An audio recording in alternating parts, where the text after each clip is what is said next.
No one has it figured out, and no one knows what they're talking about. I'm actually making this video explicitly for him. And what I want to say here is, I think that there's been some good that's going on here. What I'd love to see is, I'd love to see that go the whole way in your life. So let's watch together.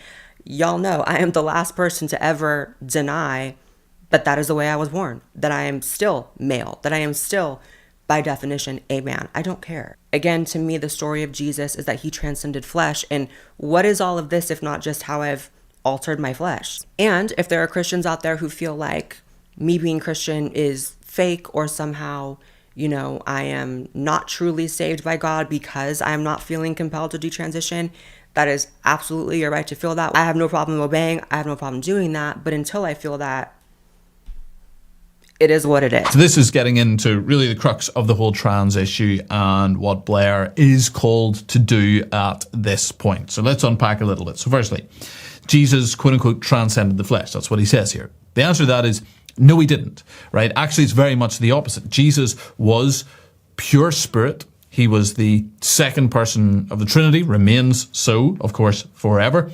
But in the Incarnation, adds humanity to his divinity, adds humanity to spirit, adds flesh to spirit. And he becomes a fully human man, and a fully human man who lived a fully human life. That included, by the way, adhering to the gender binary and recognizing it as such. I appreciate with Blaire that he doesn't go so far as to say, oh, I am a woman. He recognizes that he is a man.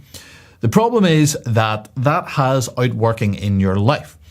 If you are a man, that has with it duties, connotations, and implications. You should present yourself as male to the world. You should do the things of a man. You should not actually attempt to take up the gifts of a woman, right? It's actually the sin of covetousness. That's at the very core of this whole transgender idea.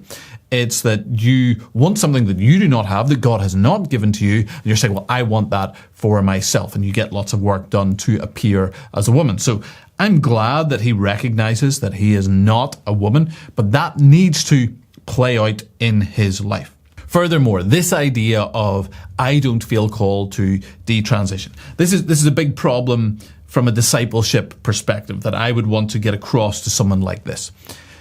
You cannot make your feelings the highest authority in your life. That is the idol here. I don't want to say preventing you from becoming a Christian, because you might be, but it is preventing you from following Jesus in the way that you should.